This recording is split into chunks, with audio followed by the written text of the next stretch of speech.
Buenas noches, hermanas y hermanos. Dios les bendiga. Bienvenidos a este curso Juan y sus cartas a las 7 iglesias, una mirada pastoral al Apocalipsis. Presentado por un servidor, Andrés Martino Rizaga, desde Temuco, Chile, en nombre de Iglesia Luterana Cristo. Bienvenidos a esta nuestra primera clase. Esperemos que les sea de bendición y espiritual a cada uno de nosotros. Muchas gracias por participar acá. A ver, bueno.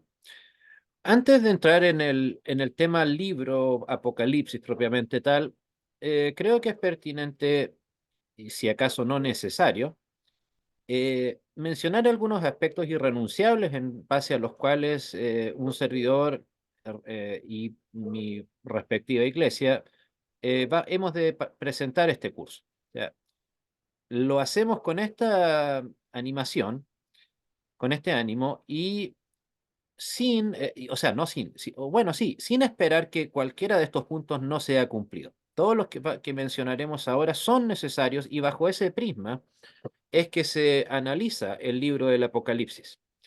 No, pero insisto, podrán parecer conocidos, escuchados, pero no por eso deja de ser importante recordar que son irrenunciables. Cualquiera que ha de participar junto a nosotros, sea luterano, confesional o no, debe tener en cuenta esto. En primer lugar, la inspiración verbal plenaria de las escrituras. Analicen la morfosintaxis, si quiere, de aquella frase, inspiración. O sea, que yo, o en este caso el autor bíblico, me tomo no de lo que pienso, no de lo que opino, sino de lo que en este caso Dios me reveló. ¿Por qué? Porque inspiración verbal plenaria es sinónimo de la palabra que realmente corresponde a lo que es la Biblia, corresponde a un sinónimo de lo que es revelación. O sea, en ese sentido, tal vez la palabra más potente, si quiere decirlo así, que hemos de tener o utilizar para referirnos a lo que es la Biblia respecto de Dios es que es su palabra revelada. ¿Por qué no me resulta tan, digamos, correcta la palabra inspiración? Porque yo me puedo inspirar en algo, usted o yo, para hacer un algo, sea cual sea que cosa de la que estemos hablando. Pero es muy distinto a que se me revele algo. Por ejemplo, usted puede que tome sus apuntes ahora, eventualmente, inspirándose en lo que está viendo en la pantalla e inspirándose en las diapositivas o lo que les dice el profesor, ¿cierto? Eso es inspirarse. No tiene ninguna connotación mayormente llamativa, pero ¿cuál sería la diferencia con una revelación? En donde ustedes derechamente están siendo instrumentos de que yo les diga, esto es lo que usted debe escribir, amigo. ¿Captan la diferencia? Esto es lo que ustedes tienen que hacer sí o sí. Y ustedes simplemente escriben lo que el profesor quiere que ustedes anoten. Entonces, nosotros, ¿cuál rol, o los apóstoles, cuál rol tuvieron los autores bíblicos al momento de redactar el texto bíblico? ¿El de ser inspirados o el de haber sido revelados? Ambas. Bueno, pero en esencia, si tuviera la obligación de escoger uno, Inspirado. revelado, pues, si no, insisto, piense, en la revelación uno está escribiendo lo que el autor quiso, no lo que yo siento, no lo que yo opino, ¿ok? La palabra plena, por así decirlo, es verbal plenaria. ¿Qué significa inspiración? Bueno, ya lo sabemos, que uno toma una idea. Verbal, en este caso se refiere a que es palabra a palabra. Y plenaria, que es totalmente. Obviamente la teología liberal del siglo XX o XIX en adelante repudia este concepto, lo considera en el mejor de los casos anacrónico. pero claramente ese es el concepto bíblico que se manejó en la autoría bíblica o, por supuesto, en la época de los reformadores. Todos, sin excepción alguna, aceptaron claramente la inspiración verbal plenaria de las Escrituras, en cualquiera de las expresiones de la Reforma. Le sigue de ahí la infalibilidad, o sea, la palabra de Dios que ha sido, en este caso, revelada en el Apocalipsis, es totalmente infalible. Lo que falla o puede fallar es nuestra interpretación de ella, pero no la palabra en sí misma. Por eso es que, claro, algunos me dirán, pero es que como la profecía que aparentemente es tan clara en tal o cual versículo, ¿por qué no sucedió de tal o cual manera? Ok, sí, pudo haber pasado, pero si no sucedió, el que cometió el error, ¿quién fue?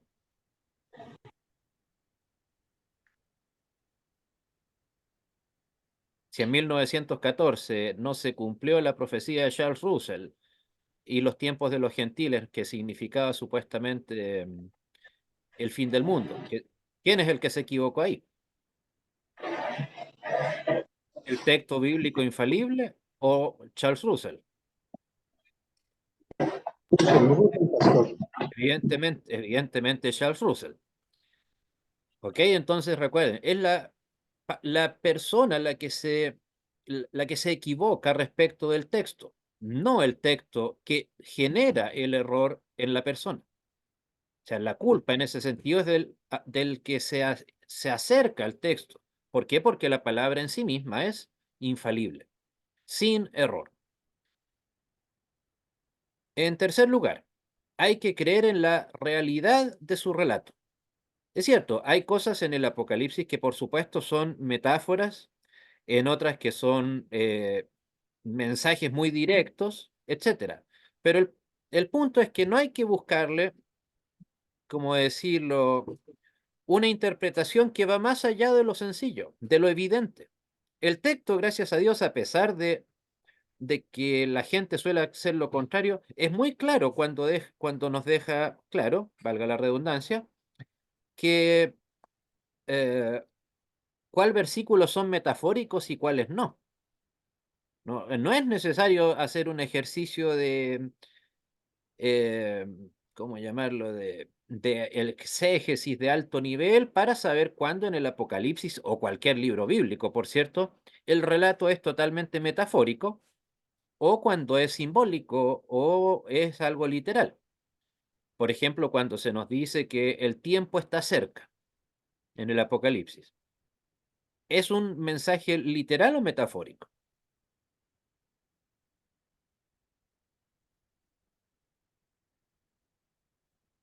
Metafórico, Literal, pues.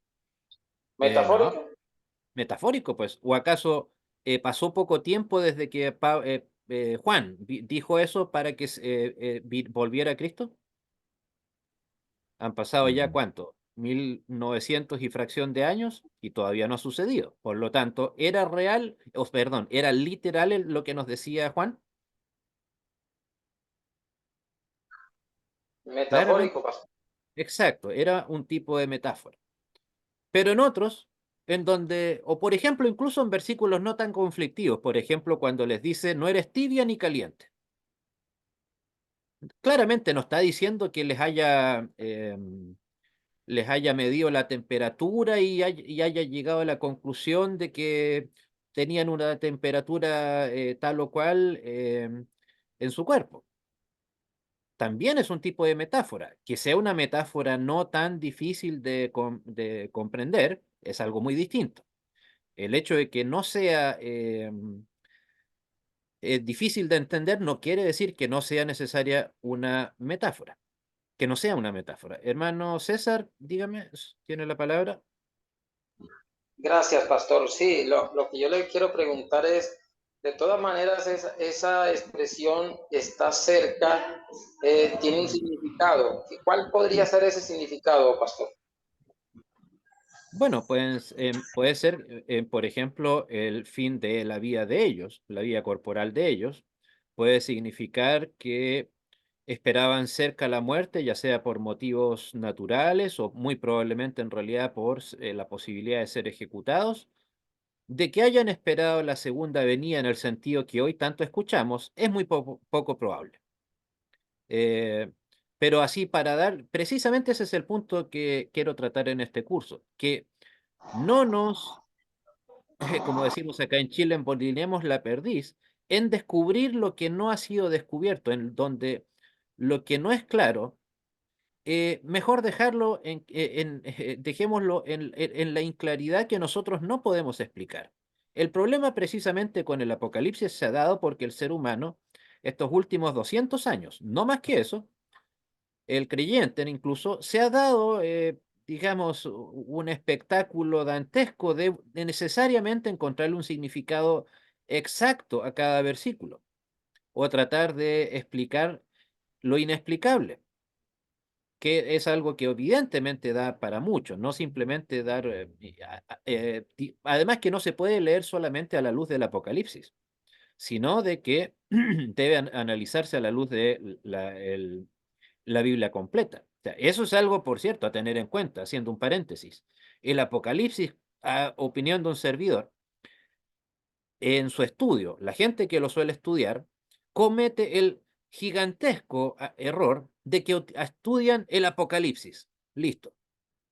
Olvidando el hecho de que el Apocalipsis es parte de un libro mucho más grande, que las profecías, que no son tantas como las que la gente suele creer, eh, están unidas a palabras de Cristo, están unidas a palabras del Antiguo Testamento, etcétera, que como cualquier otro libro debe ser analizado en su conjunto con la palabra, con la Biblia en su totalidad, no solamente quedarnos en lo que nos dice el Apocalipsis.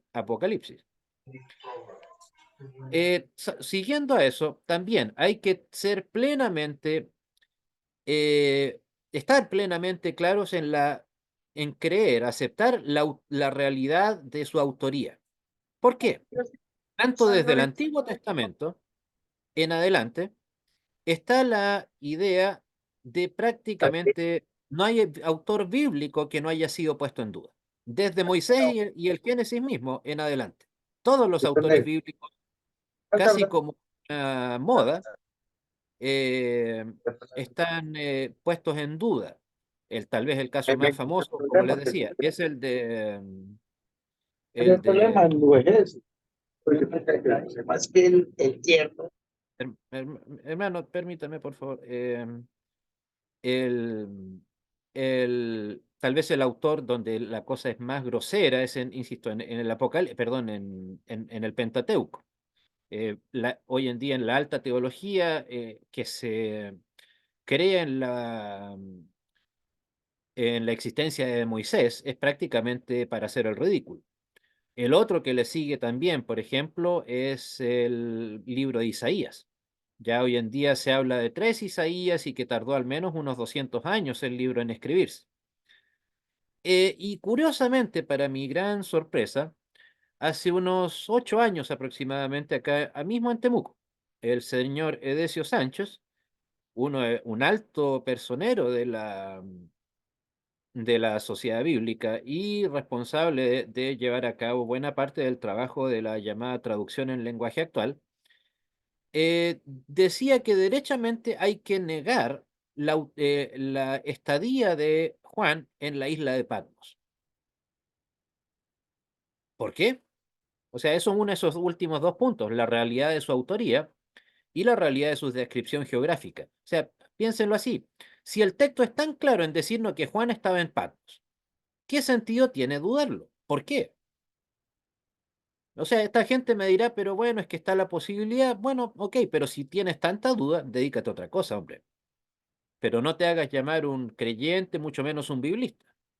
Porque este hombre, como les digo, con una desfachatez realmente descarada, decía, no, Juan no estuvo en Patmos. David no enfrentó a Goliat. Y así un largo etcétera. O sea, en solo cosa de minutos dijo cuánta herejía le era posible. Pero por eso, ¿cuál es el punto nuevamente? creer en los lugares geográficos que nos menciona. Si el texto nos menciona Patmos, una isla carcelaria de aquella época, bueno, ¿cuál es el problema en creer en lo que dice el texto?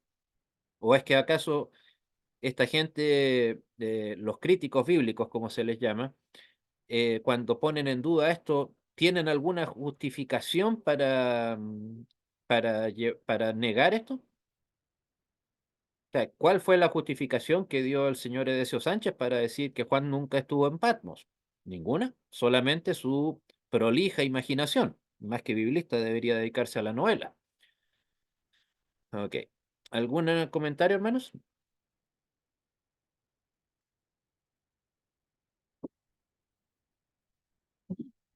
¿Va a hablar tocante a la fecha de cuándo se escribió Apocalipsis? Mire, la verdad que como en todos estos, el tema de la autoría bíblica es algo, digamos, muy difícil de calcular. Yo, como lo he mencionado en otras ocasiones, soy de la vieja escuela, soy de los que creo que la Biblia en su totalidad ya había sido escrito el año 70, por el hecho de que en la Biblia no se menciona la destrucción del templo de Jerusalén, con toda la importancia que eso tuvo. Creo que un acontecimiento como ese es eh, inimaginable que no se mencione en la Biblia si es que ya hubiera sucedido.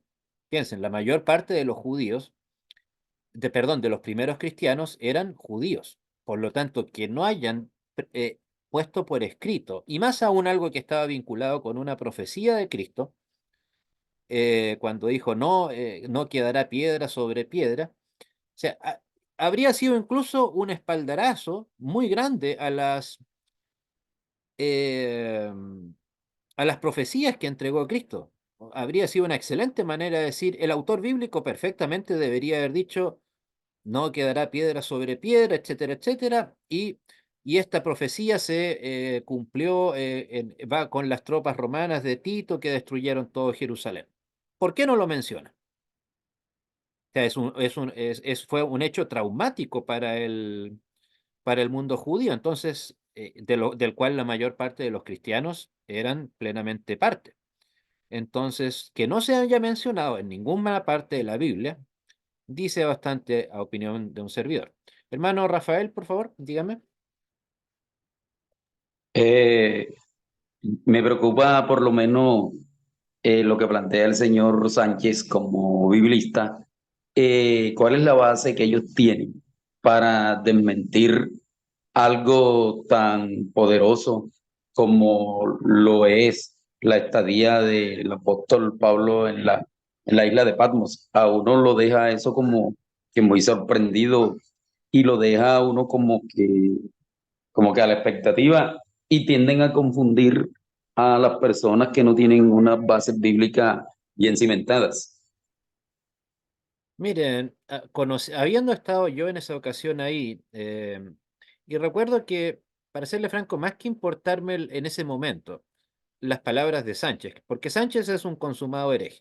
O sea, él no cree en la resurrección corporal, no cree en el nacimiento virginal. En esa misma charla que le acabo de mencionar, incluso eh, niega que Cristo haya nacido en Belén. O sea, nuevamente, ¿a razón de qué? No, él, ok, sí, porque decía, y eso es un buen punto, un buen paréntesis. Él dice, hay que acercarse a la Biblia con la duda. O sea, precisamente nos dice que hagamos todo lo contrario a lo que Hebreos nos dice respecto de la fe. La fe es la certeza y la convicción. Mientras tanto que el señor Sánchez nos dice, acerquémonos a la Biblia con la duda, el principal enemigo de la fe, desde Génesis en adelante. Recuerden, ¿cómo fue que entró el pecado al mundo? Cuando la serpiente le dijo simplemente una duda, una pregunta. ¿Con qué Dios ha dicho? La duda. No le dijo Dios es un mentiroso, Dios es aquí, Dios es malo. No, le dejó la duda. Y eso abrió puertas a la incredulidad. Pero, o sea, el problema es que, para serle franco, lo que más me entristece, recordando esa dantesca escena en un templo supuestamente cristiano, son dos cosas. Uno, que con excepción de un amigo, de un servidor y un servidor, todos los demás ahí escuchando, y escuché varios amén, así en gesto de aprobación. Yo decía, amén aquí. Y a la reunión siguiente en donde estuve yo, ese sería el segundo punto, yo hice una lista de las herejías que dijo Sánchez, y lo que más les molestó a estas personas era que yo no me había referido a él como el doctor Sánchez, a los que habían organizado todo esto. O sea, les preocupaba más un título, un cargo, que la herejía que había dicho no eh, este caballero. O sea, algo muy curioso. Él se gana la vida, literalmente, no metafóricamente, hablando de la Biblia, siendo que no cree en ella. Me pregunto, ¿qué hará en los cultos cuando alguien dice esta es palabra de Dios? Dirá, no, cuidado, que buena parte de ella no lo es. No sé, me encantaría preguntárselo al señor Sánchez, pero bueno. Entonces, todos estos aspectos que les acabo de mencionar y que están viendo en la pantalla son aspectos que al momento de acercarse al Apocalipsis, así como a cualquier texto bíblico, es necesario, sí, solo sí, aceptar como válidos. Lo que nos dice el texto es verdad. Punto. Ok, si eso nos significa ser maltratados, de abyectos, ignorantes, que de hecho sucede, ok, ¿qué nos importa lo que diga el incrédulo? ¿Qué nos importa lo que nos ha a decir el hereje? Al contrario, debería preocuparnos que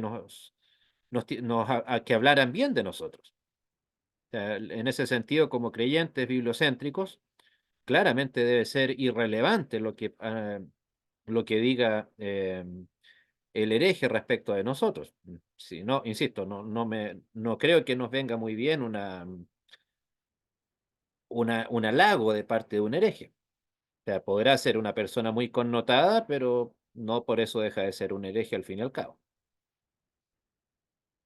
Bueno, pero el Apocalipsis como tal, ¿qué nos dice esa palabra? O sea, más allá de un nombre. Recordemos que no es que la carta del Apocalipsis tenga ese nombre, se le da ese nombre, que por lo demás el nombre no dice nada tampoco.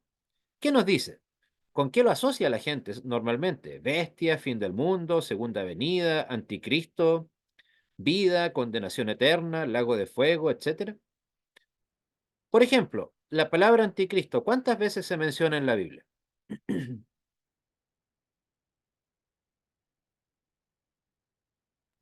Pocas, ¿Perdón? No, pocas, ¿pocas? pocas veces. ¿Seguro? ¿Seguro que pocas? Hasta donde me da la impresión, creo que ninguna. La palabra anticristo es tomada de otro libro, me parece que Tesalonicenses. Lo puedo corroborar ahí. Pero también, vida o condenación eterna. Pues bueno, necesitamos de un libro, hablar, leer o escuchar del fin del mundo para pensar en vida eterna, en condenación eterna, etcétera.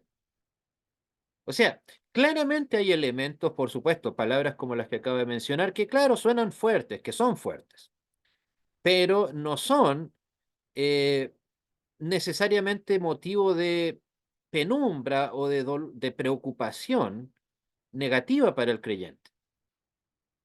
No tendrían por qué hacerlo. En realidad, ahí trataremos de verlo más en las siguientes clases. El mensaje del Apocalipsis es eminentemente en un sentido anímico. ¿De qué tipo? Triste, alegre, Consuelo. de consuelo, de esperanza. Más aún teniendo en cuenta que el apóstol Juan lo escribe desde dónde, esta carta, en realidad. Es un hecho no menor que haya sido una carta. Desde una Patmos, ¿qué cosa era? ¿Era un Una centro de prisión. retiros? Era una prisión, una cárcel. Y recordemos, era una prisión romana. Y evidentemente los romanos no tenían las prisiones pensando en la rehabilitación o reinserción de sus presos, sino que eran lugares derechamente centro de tortura. Por eso es que por ahí se dice que Juan habría sido el único apóstol en morir de causas naturales, cosa que también es discutible. O sea, en el caso de que haya muerto por causas naturales, murió probablemente de hambre o fruto de algún tipo de tortura. Juan no estaba descansando ni nada parecido allá en Patmos. No, no olvidemos ese detalle. Pero a pesar de eso, Juan estaba entregando un mensaje de exhortación, de ánimo incluso, a los cristianos que le iban a leer. Pero bueno, todos estos elementos que les acabo de mencionar y otros tantos de tipo, comillas, apocalíptico, existen, claramente están. Pero son esos elementos que son los que, insisto, ¿acaso cuando se le dice a la gente apocalipsis, lo primero que no se les viene a la gente, cristianos incluidos, a la gente piensan de inmediato en fin del mundo o segunda venida? Pero ese es el tema central del apocalipsis. El punto de unión, como se dice, entre Apocalipsis 1 a Apocalipsis 22 o 23, no lo recuerdo ahora. Claramente que no, 22. es mucho más. 22 es mucho más que eso. De hecho, ni siquiera es la mayor parte. Y bueno, entre otros, algunos aspectos a considerar también. ¿Qué es y qué no es el Apocalipsis? Recordemos, es una carta, no un libro. No es un tratado teológico de alto nivel que busca entregar digamos, no es un libro escatológico que nos quiera explicar cómo va a ser el fin del mundo.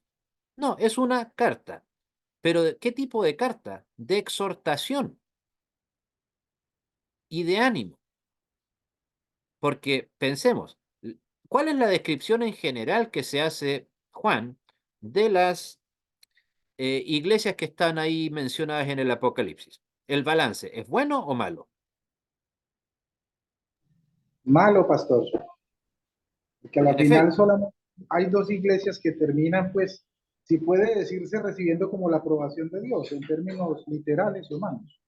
claro, sí, o sea, el balance tal vez incluso podríamos decir no es malo, es paupérrimo, pésimo. Pero aún así, ¿por qué podemos decir que hay un contexto de que es una carta pastoral de exhortación, pero de ánimo? Porque piénselo, pese a todos los defectos que se mencionan, piense la descripción, como lo digo, no mala, paupérrima que se hace de las iglesias que están mencionadas ahí. Eh, y, pero ¿qué adjetivo no se les quita nunca a los cristianos ahí? Adjetivo con los cuales se refiere en otras partes de la Biblia a los Corintios, por ejemplo, que es donde más se repite esa palabra. El primer Santos. gentilicio, sí, en efecto, el primer gentilicio que utilizaron los cristianos, a diferencia de lo que nos trata de hacer creer el Vaticano, que habría sido católicos, no. La primera palabra con la que masivamente se refirió los cristianos a sí mismos y su entorno eran como dijo Pablo, creo, santos. No olviden eso.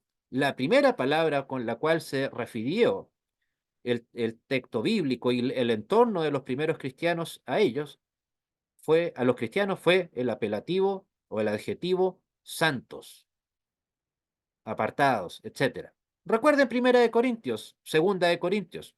¿Cuántas veces está la frase, de hecho, santos? Pero, y piensen, Corintios, ¿era una iglesia digna de imitar por cualquiera de nosotros, tanto a nivel de congregación local, así como nuestras vidas personales?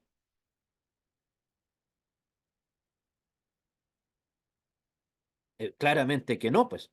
O se imagina, hay algo de eso veremos, pero cuando dice tienes forma de que vivas, pero no estás muerta.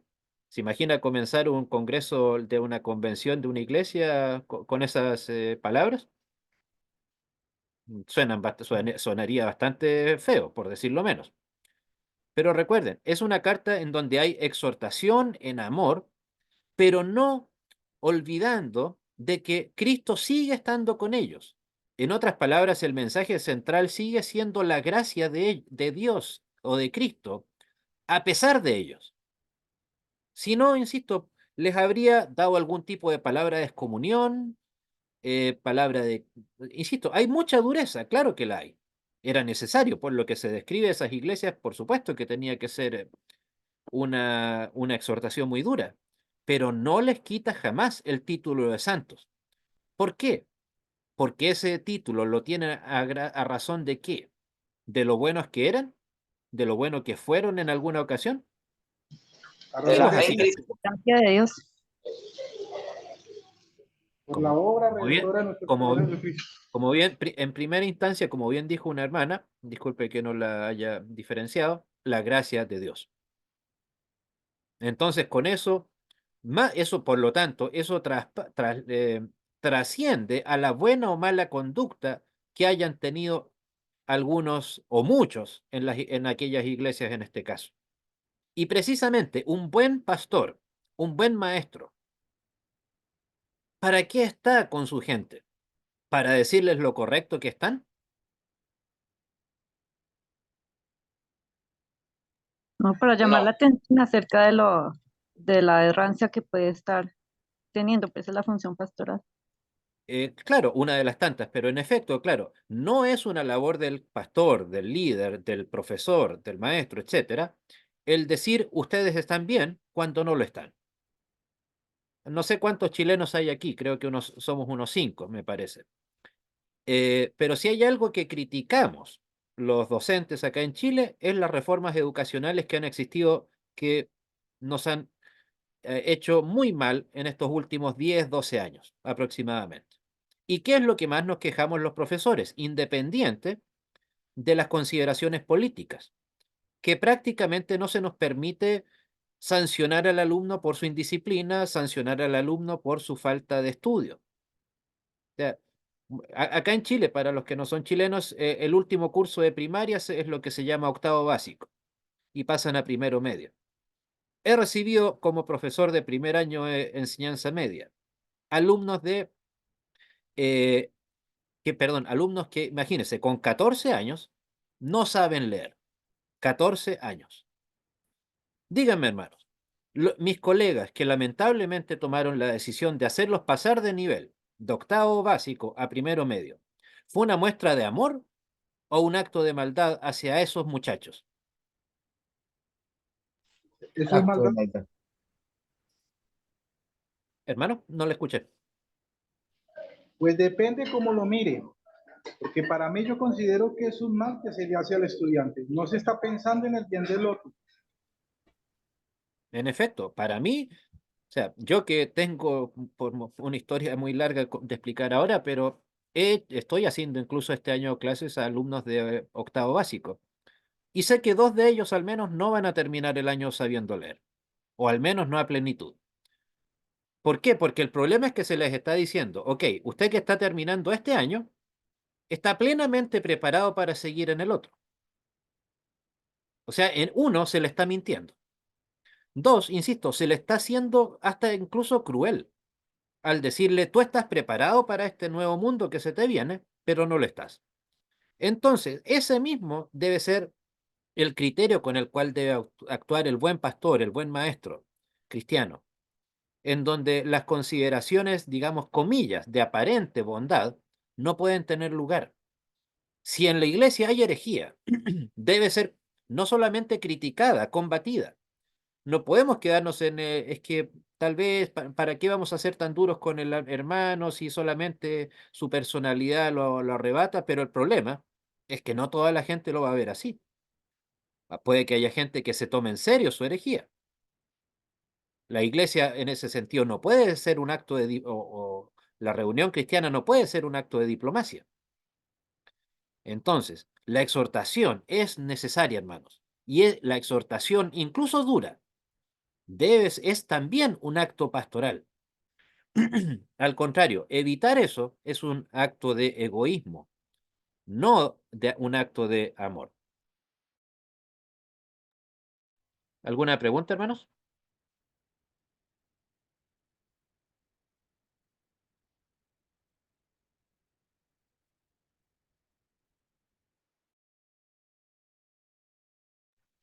Ok, bueno. Pero en efecto, es un texto que entrega, a pesar de todo, esperanza. O sea, por un lado, analícenlo así.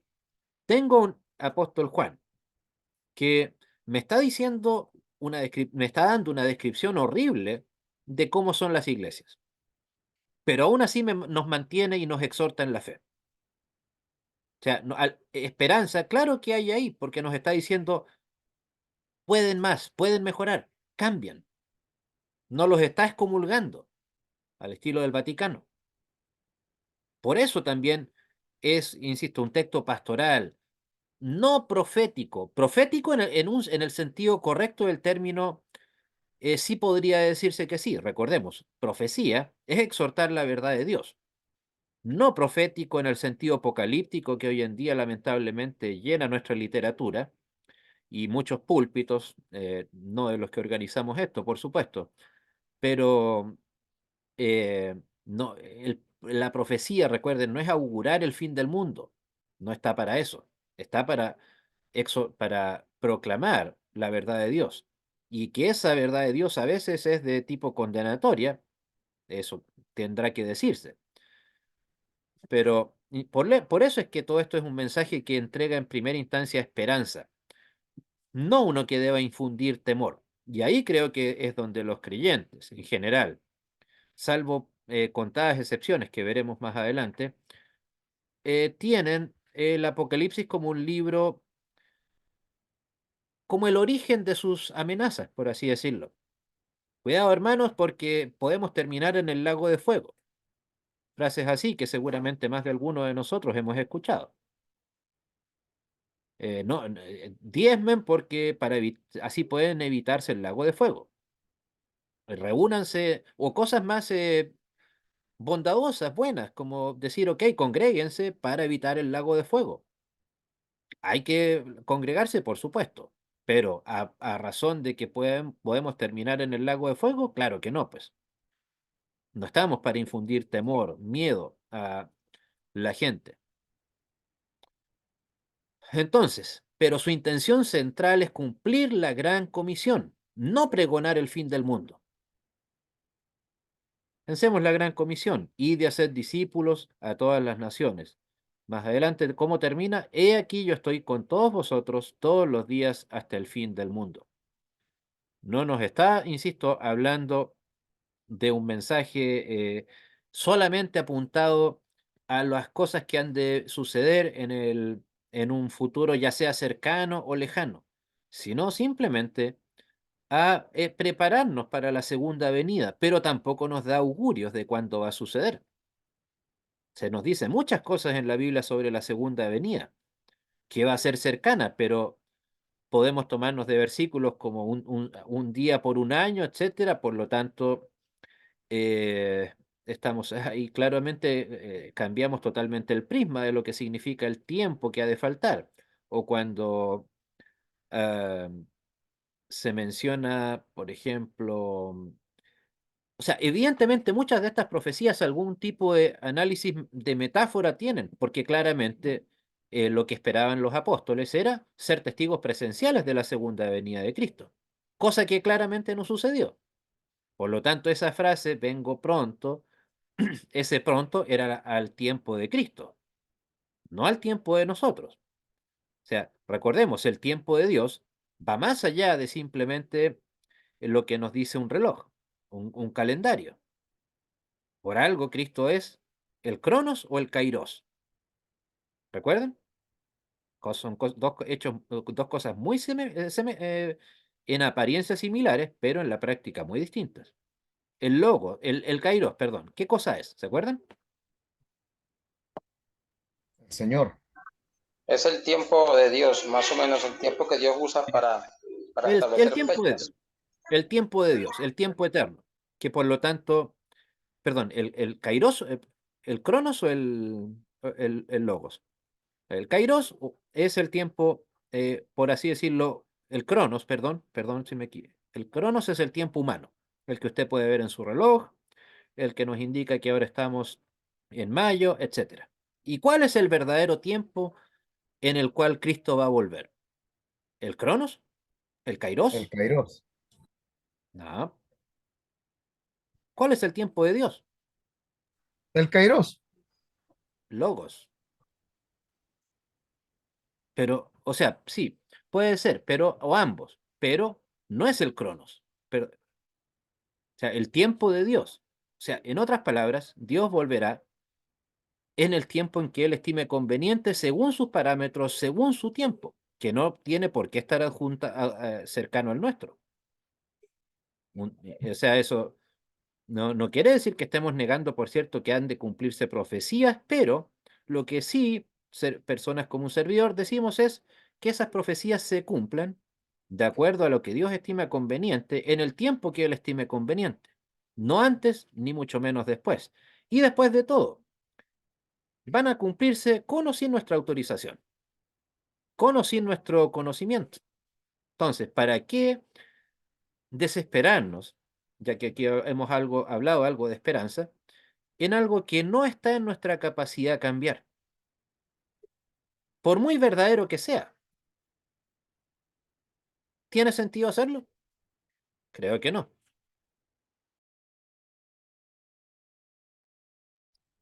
Ok. ¿Algún comentario, hermanos?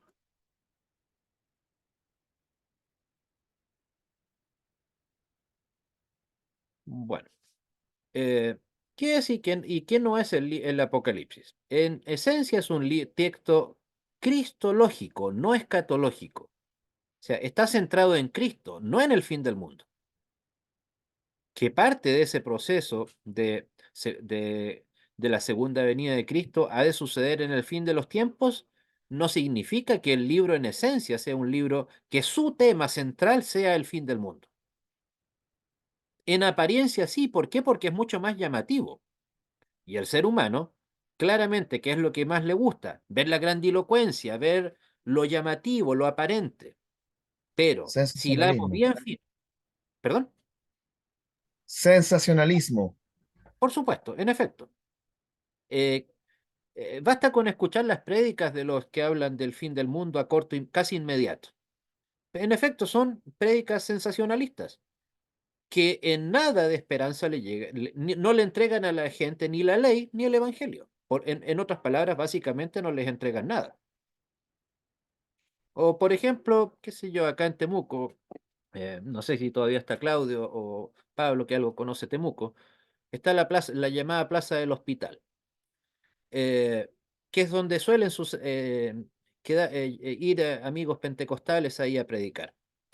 ¿Por qué lo menciono? Porque las pocas veces que me he dado el tiempo de escuchar un par de minutos de estas personas, la frase fin del mundo, la verdad que es insoportable escucharla. O sea, la palabra Cristo casi pasa de largo, casi pasa desapercibida. No así la frase fin del mundo, sufrimiento, muerte eterna, etcétera. ¿Cuál esperanza? O sea, claro que creo en la muerte eterna, por supuesto, pero ese no es una manera de entregar el mensaje cristiano a la gente. Finalmente, con eso, ¿qué es lo que la gente va a pensar? El común de las personas, que simple y sencillamente eh, nosotros estamos dedicados y con justa razón podría parecerlo, que estamos dedicados de poner nerviosa a la gente, en vez de darle un mensaje de esperanza, en vez de entregar evangelio. Y recordemos, ¿qué significa evangelio? Buena noticia, buena nueva. Bueno, pastor. No es un mensaje de temor, que infunda temor. Y en ese contexto, el mensaje del Apocalipsis está pensado en fortalecer a la iglesia del presente y servir de ejemplo a la iglesia actual, no de hacer augurios sobre el futuro. Pastor, Pero buenas noches. sí, dígame. Qué pena interrumpirles, no que alce la manita, pero de pronto pues no se alcanza a ver porque usted está en la exposición. Precisamente hablando del tema de cómo la gente pues de pronto le pone más atención a esa distracción. Podemos decir que es una distracción el que de pronto las personas se fijen más de pronto es en el tema del fin del mundo y traten de hacer por otros medios diferentes a aceptar esa buena noticia en Cristo Jesús. Eso también podría ser una acechanza, digamos, que puede estar precisamente el enemigo que sabemos que anda siempre buscando a quien devorar.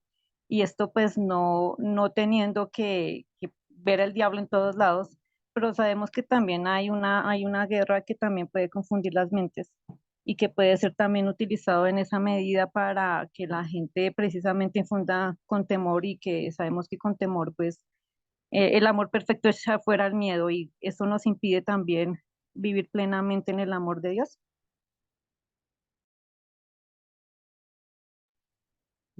Mire, para serle franco, me ha quitado discursos completos que he tenido que dar con gente dispensacionalista, que en efecto causan eso. En vez de entregar esperanza, como dice usted, entregan temor. O lo que suelo decir en ocasiones cuando se trata del tema, en vez de, ¿cuál es el problema con centrarnos con la segunda venida de Cristo, por muy real que sea? Ok, supongamos que la venida premilenial, etcétera, es totalmente correcta y los luteranos confesionales estamos radicalmente equivocados. ¿Cuál es el problema con eso? Finalmente sucede lo que siempre critico, que se termina hablando más de la segunda venida, siendo que la que como cristianos, a la luz de la gran comisión, ¿cuál es la que tenemos que predicar? La gran comisión. Pero, o en otras palabras, la primera. O sea, La primera ¿qué? venida, sí. Exacto. O sea, es esa la que nos da la salvación, no la segunda. De la primera sabemos todo lo que necesitamos saber. Bueno, de la segunda también. Pero en la primera está todo lo que es necesario proclamar. O planteándolo en elementos bien prácticos, pragmáticos, fríos.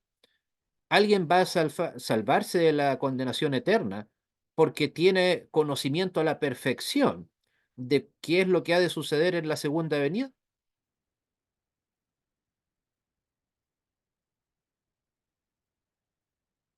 No hay nada en la Biblia que haga pensar que sí. ¿Qué es lo que necesitamos conocer? La labor de Cristo en la cruz y su significado para nosotros, no lo que ha de pasar en el fin de los días. Pero en efecto, hermana, sí, todo lo que dice usted está plenamente de acuerdo y tiene toda la razón, por supuesto. Y a pesar de todo, como dice al final, el Apocalipsis es un texto más claro de lo que se cree. No es un texto tan confuso como se nos trata de hacer creer a veces.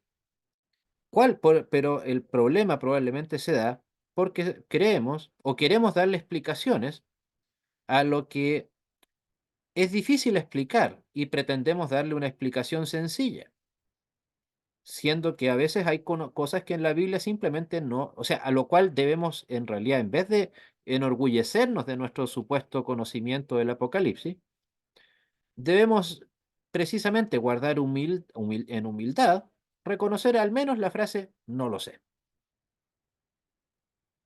No hay, ¿qué hay de malo en eso? Creo que nada. Bueno, y perdón. ¿Qué posturas hay sobre el Apocalipsis? Básicamente, hablando de manera bien amplia, hay dos. El Apocalipsis, pero pensando en la gente que solo está centrada en la segunda venida.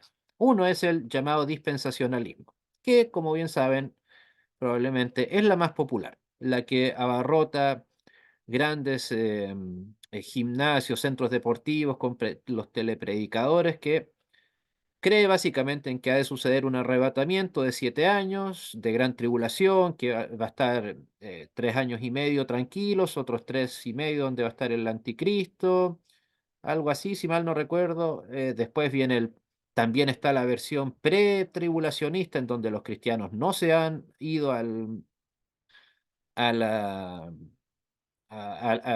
en el arrebatamiento. Otros que creen que en la mitad no, perdón, de la gran tribulación, etcétera, y así.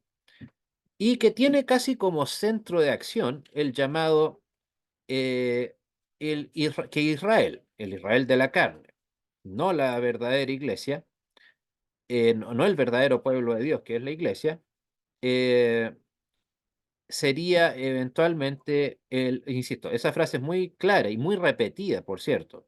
Israel es el reloj de Dios. el Israel de la carne, insisto. Por eso es que algunos toman como fecha profética el 18 de abril de 1948, que fue cuando se instauró el Estado moderno de Israel. Ok, un hecho que de hecho tuvo connotaciones más de todo política. ¿Por qué? Porque después de la sanguinaria, los sanguinarios acontecimientos de la Segunda Guerra Mundial y el llamado Holocausto, básicamente nadie quería tener en Europa, y mucho menos Estados Unidos, nadie quería tener a los judíos, que lo único que querían, obviamente, era largarse de los países en donde muchos los habían tratado de aniquilar, ya sea obviamente Alemania, Francia, en Inglaterra nunca los quisieron, y así. Y entonces, qué mejor que darles un trozo de tierra ya en Jerusalén, o bueno, en la zona de Jerusalén, lo que llamamos Palestina. Y entonces, para muchos, el 18 de abril de 1948 es una fecha profética. Probablemente todos los que estamos aquí conocemos gente que cree eso. Es más, no probablemente, con toda seguridad. Todos los que estamos aquí conocemos gente que acepta a plenitud esa tesis. Incluso aquel versículo que dice, que habla sobre el tiempo, los tiempos de los gentiles, cuando se habla del, no, perdón, cuando Cristo habla de no pasará esta generación, algunos dicen que esa no generación comienza a correr a partir de 1948. Valga hacerse la pregunta, ¿cuánta gente que estaba viva en 1948 sigue viva y que sea creyente? Creo que bastante poca. O sea, el tiempo a esa gente se les está acabando. Pero básicamente es eso, el dispensacionalismo, y que, insisto, es la postura abrumadoramente más eh, numerosa, la que es más aceptada por más gente, incluso católica. Y ahí venimos nosotros a ser, los luteranos confesionales, la minoría, que es el llamado amileniarismo. A él básicamente solo adherimos los luteranos, la mayoría de los calvinistas, anglicanos, salvo excepciones. Cuando digo excepciones, son excepciones contadas así, que no llegarán, gracias a Dios son muy pocas, ¿no? En realidad un calvinista tradicional, un luterano como nosotros, no, no es la tendencia, ni mucho menos. En eso luteranos y calvinistas estamos en el mismo sentir. ¿Qué nos caracteriza en ese sentido? De que para nosotros, uno, todo esto va a suceder simplemente, va a venir el fin del mundo y ya, sin un proceso preparatorio como lo que nos plantea el dispensacionalismo, que creemos que ya estamos viviendo la gran tribulación. Después de todo, ¿cuáles fueron las palabras de Cristo a sus seguidores? En el mundo tendréis aflicción. Segundo, no creemos que sea, porque parte de la supuesta promesa para la iglesia es que va a haber un mundo totalmente gobernado para Cristo. Los que conocen algo del dispensacionalismo, ¿cuántas veces han escuchado la frase, en el caso mío, Chile para Cristo, Argentina para Cristo, y así, desde Estados Unidos hasta Chile y Argentina? ¿Cuántas veces no hemos escuchado esa frase sobre nuestros países? Escuchándola me refiero de parte de predicadores, de pastores, etcétera. Es una frase casi rutinaria en la prédica de esta gente. Mientras tanto que, ¿cuántos países nos prometió Cristo? ¿Tiene eso de decir Chile para Cristo, Argentina para Cristo? ¿Tiene algún asidero bíblico esa frase?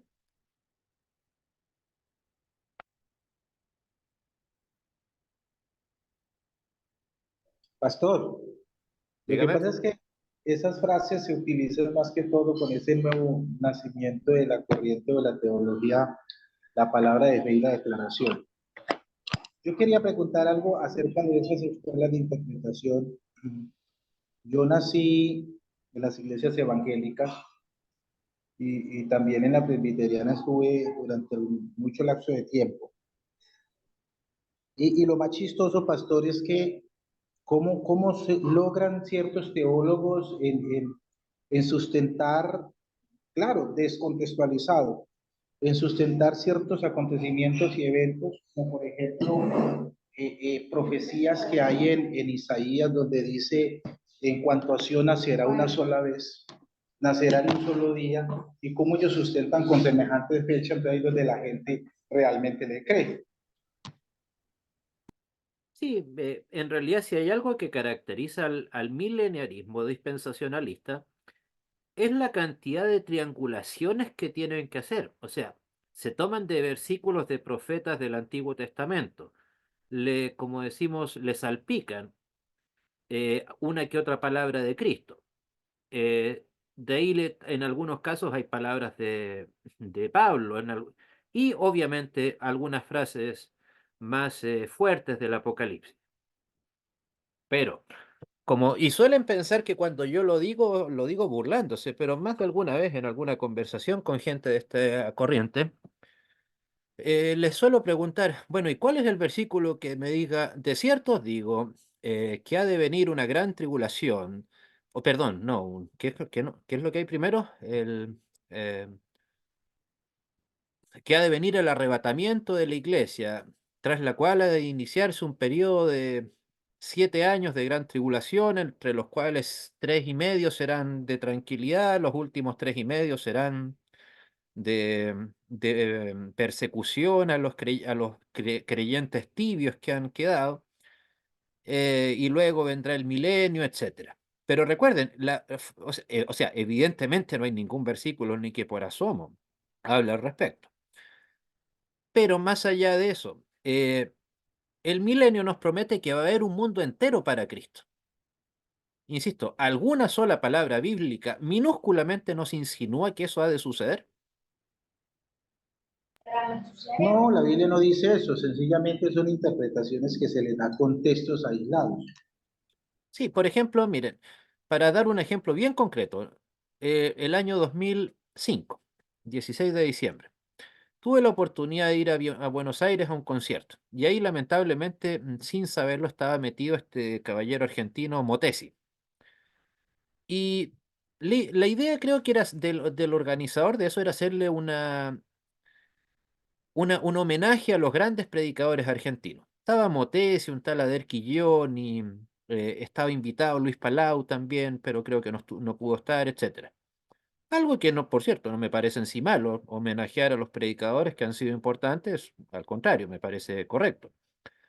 Pero resulta que Motesi, fiel a su estilo, se toma el micrófono literalmente y comienza a hablar, pero no lo paraba nadie, y comienza a hacer lo siguiente, le dice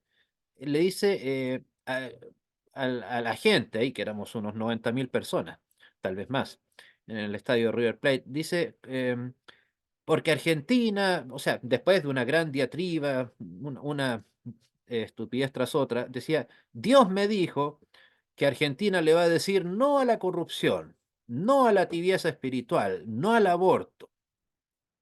Y el otro era, pero y no a la inmoralidad sexual. Cuéntenme, ¿cómo le fue a esa profecía que Dios le dijo al señor Motesi hace ya, como pasa el tiempo, casi 20 años? ¿Cómo le fue? Li- ¿Y no dijo por quién votar? ¿Por quién había eh, que votar? no fue necesario porque sin que lo haya dicho, pero piense, ¿cómo le fue al señor Motesi con esas palabras que Dios le dijo? Literalmente, alguien que fuera un poco más agudo de pensamiento tendría que haber dicho, este hombre nos mintió descaradamente. Y para colmo, mintió en nombre de Dios mismo, porque Dios se lo dijo. Él hablando de metáfora, él no estaba hablando metafóricamente de que él tuvo en su corazón el decirle a la gente que Dios quería eso para él. Claro, está bien que un cristiano quiera que su país no sea corrupto, que su país no sea abortero, por supuesto, está bien eso. Pero es muy distinto a decir que Dios me pidió que yo hablara con la gente tal o cual mensaje de manera directa. Pero literalmente, si hilamos fino, este personaje dejó a Dios como un descarado mentiroso. ¿Cuántos de los elementos que les mencioné recién se cumplieron? Recuerden, no a la corrupción, no a la tibieza espiritual, Sí al avivamiento, no al aborto, no a la inmoralidad sexual. Literalmente no se cumplió ninguno. O sea, lo lamento por mis vecinos argentinos, pero todavía en esa época no empezaba la era de los presidentes que vinieron después. Y claramente si hay algo que los caracterizó pues, fue por ser corruptos. El aborto fue aprobado, ¿cuándo fue? El 2019, si mal no recuerdo. Eh, recuerden, todas las leyes relacionadas con la inmoralidad sexual están aprobadas allá, lamentablemente.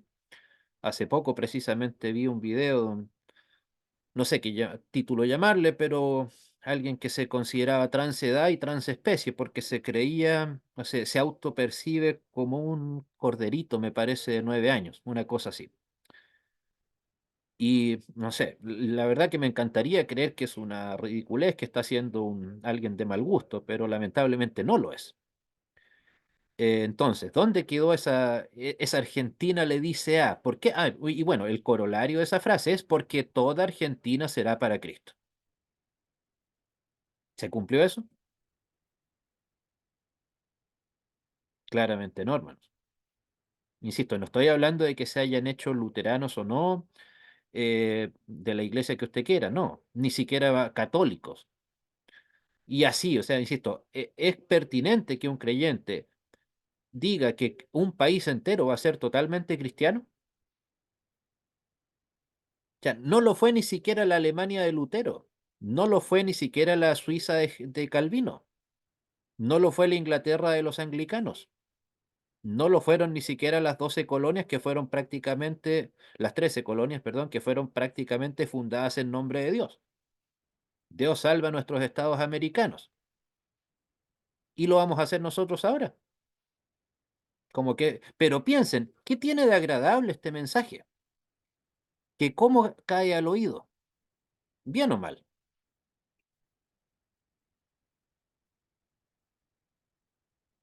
Cae fabuloso, pues. Cae muy simpático que me digan que mi país entero va a ser para Cristo. Pero todo eso basándose en qué? En que queda poco, que falta poco tiempo. Por eso lo menciono aquí en este caso. En fin, entonces, bueno, volviendo al caso de nosotros, a mileniaristas. eh, la premisa básicamente nuestra es que Cristo vuelva de la manera, en el tiempo y de la forma en que Él estime conveniente. Como lo decía hace unos minutos, que Cristo vuelva a la manera en que Él estime conveniente. No nos va a pedir nuestro permiso. O sea, ¿qué sentido tiene detener toda nuestra prédica en razón de algo que no podemos cambiar y que a buena hora no podemos cambiar? Cristo no puede estar subyugado a nuestras preferencias. Bueno, rápidamente, ¿qué dijeron las reformas, tanto luterana, calvinista, anglicana, etcétera? Al respecto, la verdad que muy poco. Ya sea por motivos prácticos o de contingencia, ningún reformador se centró en la escatología, en el tema del fin del mundo, porque después de todo tenían, comillas, problemas bastante más importantes que solucionar. O sea, tenían las hogueras de la Inquisición encima, tanto Lutero como Calvino, por lo tanto, malamente iban a estar pensando en tratar un tema tan escabroso como este. ¿Sumado a qué? Al hecho de que, ¿cuál era el tema que tenían los reformadores que resucitar literalmente? La salvación o sea, los grandes mensajes que el Vaticano escondió durante 1000 años eran la salvación por gracia y el principio de la sola escritura.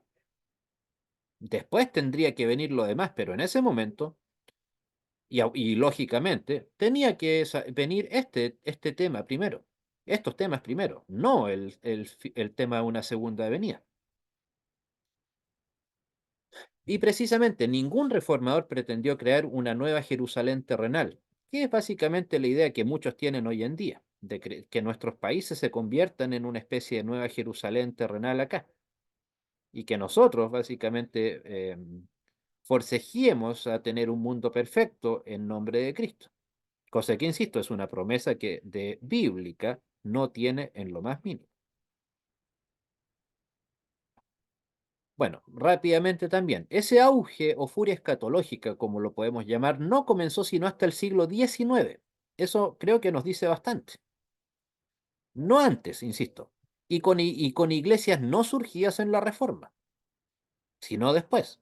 No es que pueda decirse la iglesia calvinista tal o cual tuvo un quiebre y surgieron las iglesias dispensacionalistas, o las iglesias luteranas tal o cuales se dividieron y apareció sino que principalmente estuvieron unidos a el señor Moody, al señor Pentecost, del cual, por cierto, no provienen necesariamente el movimiento pentecostal. Es simplemente una coincidencia fonética del teólogo Pentecost, y el otro sería Scofield, el de la famosa Biblia Scofield, que a opinión de un servidor le hicieron un paupérrimo favor al cristianismo. ¿Por qué? Porque, insisto, entonces los cristianos, en vez de estar mirando hacia la predicación de Cristo en el siglo I, ahora estaban pendientes de mirar al cielo esperando la resurrección en cualquier momento. Perdón, no la resurrección, la segunda venida en cualquier momento.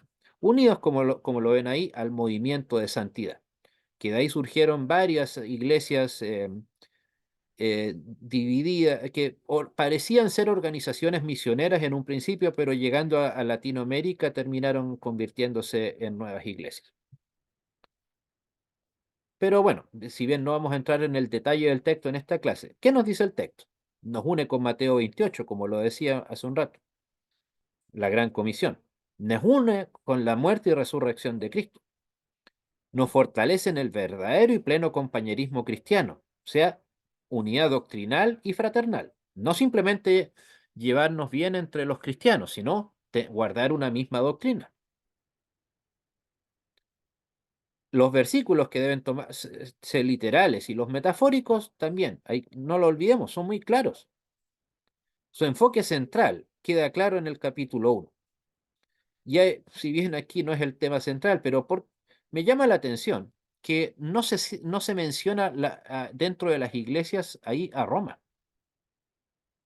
O sea, si hubiera sido tan preponderante Roma como nos plantea el Vaticano hoy en día, claro que tendría que haber estado mencionada Roma, pero curiosamente no está. O sea, quiere decir que no era tan importante la iglesia de Roma como nos hace tratar de creer el Vaticano en el siglo I. En este caso, Juan se demostraba con autoridad respecto de 7 iglesias, no, pero no le importa Roma. No la menciona como un ejemplo o no menciona que Roma fuera más importante que las otras. Insisto, para nuestros amigos católicos romanos sería bueno que nos explicaran un pequeño gran detalle como este.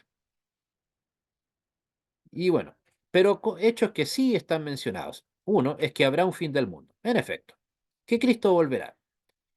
Pero a su vez, asociado al hecho de que nadie sabe cuándo ni cómo. También que habrá salvación y condenación. Y por supuesto que la iglesia debe estar preparada. ¿Y cómo ha de estar preparada?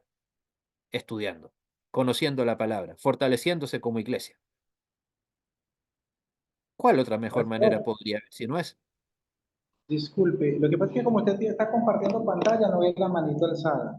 Eh, Ah, perdón. Le Sí. pregunto, ¿será entonces correcto interpretar que después todas las profecías apuntaron a Cristo, como dice la Escritura, de que era una sombra de lo que había de venir?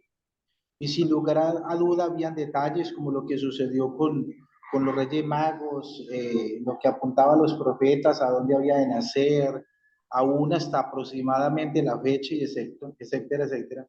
Pero después de la gracia es muy, y perdónenme la expresión, es muy tonto considerar que el Señor dejó X o Y de pronto señas para podernos dar cuenta que el fin del mundo está para llegar sabiendo que ya estamos sobre la gracia.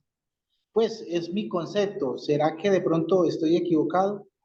Esa sería No, como la primera. La segunda, no sé si de pronto usted tiene conocimiento de la ley de Nesara, que la ley de Gesara, perdón, primero era Nesara y luego Gesara, que es la ley de la redención económica, y ahorita con todo este apogeo que ha cogido las noticias, etcétera, etcétera, mucha gente relaciona todo esto como la abundancia de las riquezas y la marca de la bestia. Es que bueno, ahí eso significaría que tendríamos que estar de acuerdo en cuál es la bestia, como para, digamos, tener una certeza de si es que estamos hablando de lo mismo. O sea, porque el primer punto que usted mencionaba precisamente yo lo complementaría con lo que pienso ahora, que es que si fuese así como la gente lo cree, precisamente no se cumpliría el hecho de que Dios es un Dios de orden, no de desorden, no es un Dios de confusión. Y precisamente todo este tipo de profecías, presuntas profecías, lo único que hacen es confundir, no aclarar. O sea, en el tema de la primera venida, el mensaje es muy claro.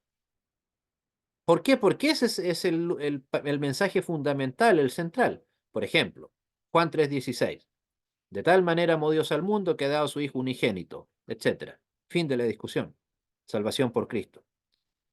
O en otros, cree en el Señor Jesucristo y serás salvo tú y tu casa. Fin.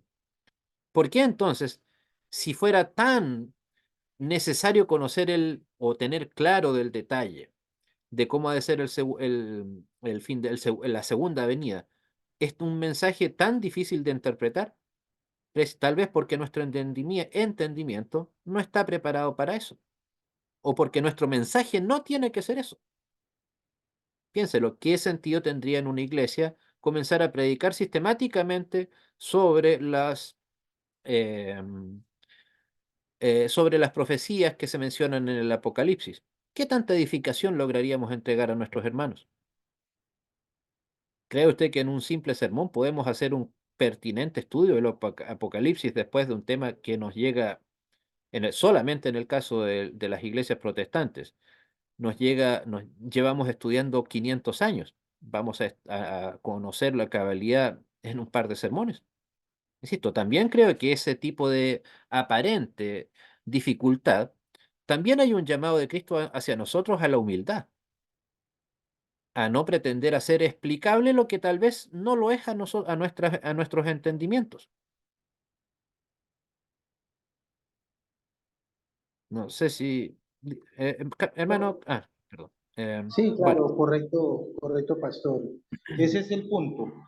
Ese es el punto porque realmente la cantidad de confusión, no sé si de pronto en Argentina exista tanto el apogeo evangélico como existe acá en Colombia en algunas regiones, donde uno puede con dolor y solamente encomendarle a Dios, ver cómo el fariseísmo moderno está demasiado extendido y hay algo que realmente duele y sabe que duele porque es más fácil predicarle a un católico de la gracia de Cristo que predicarle ya a un fariseo moderno. Entonces ahí solamente uno de decir, bueno, Espíritu Santo es el único que puede hacer ese trabajo ahí porque a la final ningún ser humano por sí va a ser capaz de hacerlo, nunca lo ha hecho y nunca lo hará, pero sí hay como una barrera ahí y uno dice, Dios mío, ¿qué se puede hacer? sí, lamentablemente el ejemplo que usted nos da es realmente básicamente la perfección, o sea, literalmente a estos segundoventistas, no sé cómo llamarlos, es más difícil de predicarle que a un amigo católico. No me cabe la menor duda. O sea, ¿por qué? Porque literalmente podemos decir que tienen esa, como lo escribí hace un minuto, una especie de ira, de furia segundoventistas, como que hay una necesidad de saber con exactitud qué es lo que va a pasar de la manera exacta. Insisto, supongamos que el mundo dispensacionalista, llamémoslo así, tiene razón, y el equivocado es un servidor y todos los que comparten mi doctrina. ¿Y qué? Las cosas van a pasar de la manera en que Cristo estime que pasen. Ok, si va a venir la gran tribulación de la manera en que ellos la plantean, va a llegar y punto. ¿Hay algo que usted pueda hacer al respecto para modificar eso? ¿Para que dure menos, para que dure más, para que sea más fuerte o que no lo sea tanto? Entonces, ¿cuál? No entiendo desde un punto de vista incluso psicológico, ¿cuál es esa obsesión? con andar fechando todo, con darle una descripción exacta a todo, si claramente no lo podemos hacer? Y tampoco estamos llamados a hacerlo. Insisto, es una cuestión que casi raya en la patología, por triste que suene. Sí, a ver, bueno, en Argentina yo creo que ahora los problemas que tienen son otros, y es el silencio de la iglesia ante la inmoralidad que está fluyendo cual alcantarilla abierta. En Chile todavía no se nos da tan fuerte, pero para allá vamos. Pero también la abrumadora mayoría de las iglesias que adhieren al dispensacionalismo cometen en mayor o menor medida ese gigantesco error, predicar más de la segunda que de la primera venida. Bueno, no sé si, bueno, hasta aquí llegó la exposición de la clase el día de hoy. No sé si alguna pregunta, comentario. Sí, profesor. No, yo quisiera decir que el dispensacionalismo, yo fui un prisionero del dispensacionalismo. Nunca me hablaron de que existía otra postura en mis inicios en la iglesia evangélica. Y recuerdo el apóstol del dispensacionalismo en Latinoamérica era Gigi Ávila. No sé si lo conoció usted. Sanji Ávila, el que será el mismo que Dios le dijo que contratara un satélite, ¿o no? Ese mismo. Ese. Ese, ya. Sí. Pero sí, lamentablemente, no sé, no me quiero tratar de no utilizar adjetivos que tanto critico, pero eh, por sus frutos los conoceréis. El luteranismo bíblico, como el de un servidor y la iglesia a la que represento. En su- También el calvinismo tradicional, no el que lamentablemente, bueno, como tal como pasó con el luteranismo, o sea, así como el luteranismo bíblico es una minoría ínfima, con el calvinismo no es muy distinto, tristemente. Pero ellos siempre centraron, con sus matices, por cierto, no estoy haciendo un ecumenismo absurdo, pero centraron sus matices en su interpretación bíblica, en su manera de acercarse a la Biblia. Eso era lo que los caracterizaba, pero en cambio ahora todas las iglesias que adhieren a estos movimientos son precisamente lo que primero hacen es cerrar sus Biblias. Porque ahí es donde están los famosos profetas, ahí es donde están los sacerdotes, o no sé, ahora ya van no es profetas, ¿en qué vamos? En Apóstoles. Apóstoles. apóstoles, que Querubines. todos, bueno, por allá vamos, yo creo que falta poco, no se apure, pero piensen, a mayor desesperación, comillas, por hablar del fin del mundo, menos es el interés de predicar el verdadero Cristo. ¿Ha pensado en eso alguna vez? No es una postura conciliable. No es que, ok, mientras más predico de la segunda venida, más predico de la gracia de Cristo. No, casi o siempre esas son cosas excluyentes en las predicaciones de la gente que adhiere a eso, tristemente. Insisto, el ejemplo del señor Motesi.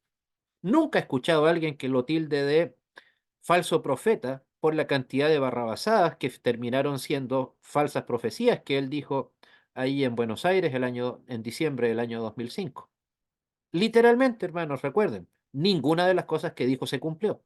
Todo lo contrario, pareciera que todo lo que él decía que Dios le dijo se multiplicó, pero o sea, sí, se multiplicó, pero en el sentido totalmente contrario a lo que él planteaba. Pero aún así, todavía Motesi sigue teniendo, tal vez no como antes, por cierto, sigue teniendo su séquito y bastante fiel. Pastor Jorge, dígame. Y luego, hermano Joaquín, por favor.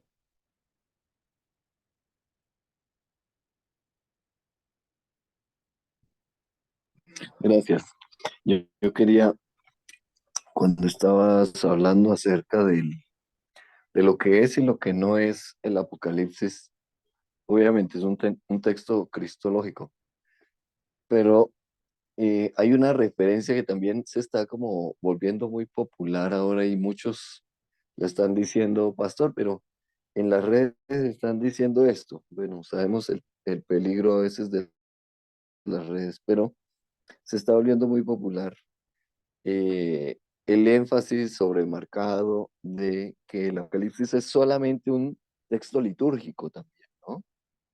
Entonces, cuando eso llega a nuestros, digamos, a nuestros oídos, pues porque podemos entender elementos allí presentes, pero simplemente es que es un texto meramente litúrgico, pues, ¿cómo va el asunto ahí, no? O sea, o sea, es cierto, no es que en primer lugar ningún libro bíblico tiene un solo sentido. Hay algunos que claramente no tienen, algunos libros, pero reducir el Apocalipsis a un libro netamente litúrgico. Yo lo había escuchado eso en teología, digamos, herética, por supuesto. Pero, ¿cuál es a opinión de un servidor, cuál es el origen de eso? Precisamente de quitarle legitimidad al texto, quitarle legitimidad doctrinal, incluso, ¿por qué no? Hacer que la Biblia o este libro como parte de la Biblia como un simple libro de liturgia. Para allá va el tema. O sea, todas las veces que se relativiza el contenido de un libro, nunca ha sido para bien. O sea, por ejemplo, cuando se dice, a ver, ¿cuál es el libro?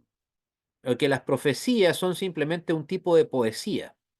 Es claro, una manera de decir que esto es un tipo de liturgia, pero claramente no. O que las profecías que se dijeron en el Antiguo Testamento no se cumplen en Cristo, sino que se cumplen dentro del Antiguo Testamento y que, por ejemplo, se me viene a la mente Isaías 53, el siervo sufriente. No está referido a Cristo en la cruz, sino que está referido al sufrimiento de Israel antes de ser destruido, creo que por los asirios, me parece. No recuerdo cuál de todas las destrucciones que padeció Israel. Ese es el problema cuando queremos, de acuerdo a nuestro propio entendimiento, darle un significado forzado a la Biblia o a algún texto bíblico que claramente no lo tiene. O sea, el hecho de que obviamente el Apocalipsis lo utilizamos para nuestra liturgia, porque claramente lo utilizamos para nuestra liturgia, no lo convierte exclusivamente en un libro de liturgia. Simplemente es un elemento más entre otros tantos. Pero no eh, que lo haga a la Biblia, insisto, en un libro de simple liturgia. Ni siquiera los salmos lo son, solamente por dar un ejemplo. Hermano, ¿quién no había pedido después de usted la palabra? Pastor, yo, Joaquín. Joaquín, hermano Joaquín, dígame. Bueno, yo realmente no sé si de pronto estoy equivocado, para eso quiero aprender. Y es darnos cuenta hoy día tanta proliferación de la palabra, si se puede decir de esta manera, porque la palabra es una sola. Más bien es proliferación de pronto de querer enseñar la Biblia a cada manera. Pienso que el mayor problema allí radica es que no se tiene claro lo que es la ley y el evangelio. Pienso que el mayor problema para poder erradicar todo ese tipo de interpretaciones tan aisladas, porque no se le hace éxito a la palabra, sino el eigesis, que es lo contrario, forzar la escritura a decir lo que no tiene que, lo que no, lo que quiere la persona que ella diga cuando no lo dice. Pienso que radica ahí. No hay claridad entre lo que es la ley y el evangelio, pero si el creyente tiene claridad acerca de la ley y el evangelio, pues no va a sufrir de pronto dándole interpretaciones a textos que no tienen realmente sentido. Y pienso que por gracia y por amor a Cristo nos dedicaríamos a predicar el evangelio a las almas que tanto necesitan escuchar de su gracia. Es Bueno, mi conclusión. re- respetando por supuesto a nuestros hermanos que están acá que pertenecen a otras confesiones, pero como suele decirse, la ley y el evangelio es la regla hermenéutica, tanto básica como fundamental, de la hermenéutica cristiana, de la hermenéutica bíblica cristiana. No puede haber otra. Y precisamente eso es lo que está totalmente ausente, en este caso, tratándose de estos tipos de grupos supuestamente tan preocupados de Cristo mismo. O sea, insisto, o sea, como le dije una vez ironizando a alguien, aunque no sé qué tanto, quieren tanto a Cristo que quieren apresurar su venida. Déjenlo que venga solo, hombre, le dije a alguien así, con un tanto molesto con eso de... Piensen, todas las veces que el ser humano ha pretendido sacar la centralidad de Cristo del Apocalipsis y quedarnos más en fechas, en lugares, en horas, sí, en lugares, que tenemos eh, como fruto. El primero y uno de los famosos al menos, Iglesia Adventista del Séptimo Día, 1853 me parece, cuando fue precisamente tomándose por los hermanos Miller, William y Michael creo que era el otro, tomándose de antojadizas interpretaciones de libros, de nuevo, algunas palabras del Antiguo Testamento con palabras de Cristo y palabras del Apocalipsis, llegan a la conclusión de que cuando se menciona la frase que Cristo entró al santuario, está referida al fin del mundo. Claramente eso no sucedió. ¿Y cómo fue que salvó la señora Elena White? Que no, recuerden, no fue la fundadora del adventismo, fueron los hermanos Miller, mejor ni mencionar de qué iglesia eran. eh, Finalmente llegaron a la conclusión de que no, eso había sido la señora White dijo, no, esto fue una cosa espiritual, que no había sucedido de manera real. Lo mismo pasó con los autoproclamados testigos de Jehová, que cambiaron la fecha aproximadamente unas 10 veces, hasta finalmente 1914, cuando supuestamente Cristo, la frase los tiempos de los gentiles, ellos la tomaban como un hecho para el fin del mundo, la segunda venida y el fin del mundo. Pero ¿qué los caracterizaba a estos, tal vez los más emblemáticos, y otros tantos grupos que centran su mirada del Apocalipsis solamente en el tema profético, fin del mundo? Que comienzan a poner fechas, lugares, y lamentablemente en el mundo protestante evangélico también eso es una moda bastante común. Por algo esa furia, ese auge que hay de viajes a Jerusalén, aunque todos esos lugares se sabe que son una farsa, que la mayor parte de los lugares que se dicen ser lugares del relato bíblico es imposible que se hayan mantenido en más de 1900 años, que todos fueron destruidos, etcétera. Entonces, ¿por qué? Insisto, tal vez es natural que pase que la gente esté ansiosa por saber algo respecto del fin del mundo, pero un creyente no. Un creyente en el Apocalipsis debe ver esperanza, debe ver ánimo y sobriedad. Y más aún, olvidar, o no olvidar, no olvidar, precisamente las mismas palabras de Cristo, que nos dijo, no les corresponde a vosotros saber. En cambio, ¿qué es lo que hace todo este movimiento apocalíptico, llamémoslo así? Quiere saber. O sea, la misma fecha, o en cuanto al día y a la hora, no lo sabéis. Pero esta gente está desesperada por saberlo. O sea, una cosa es querer saber de la fe y otra cosa muy distinta es llegar a un nivel de la fe que no nos ha sido conferido conocer. Dios, o sea, Cristo, de lo poco claro que tenemos sobre su segunda venida es que no nos corresponde saber cuándo ha de suceder, ni dónde, ni de qué manera. Pero pareciera que esa es la obsesión de nuestras contrapartes en este caso. Bueno, no sé si hay algo más que quiera comentar algo antes de Pastor, despedirnos. Pastor, Dígame. me estoy acordando ahora del famoso predicador mexicano, un estudioso de la Biblia, teólogo, Armando Alducin, no sé si usted lo escucha. Se atrevió a decir que el fin del mundo era para el 2028. Sí, Entonces, bueno, todo el mundo le cayó encima y el hombre tuvo que retractarse y pedir perdón. Se dio cuenta que fue un error, pero eso pasa también porque pues están queriendo, como usted dice, a toda hora como que tratando de acelerar la venida de Jesús y buscando revelación y revelación, pero no de la Biblia, sino a través de quizá de la oración, de muchos ayunos y un montón de cosas y por ahí viene la cosa, pastor. No, la verdad me sorprendiste, me desayuné, o sea, no es que sea fan de Alducin, por cierto, no, para nada, pero no tenía idea, fíjate, voy a averiguar ahí Sí, qué puede haber al por respecto. YouTube, Sí, pregúntele a YouTube y verá que el error del pastor Armando Alducin al aseverar que la venida de Jesús era para el 2028.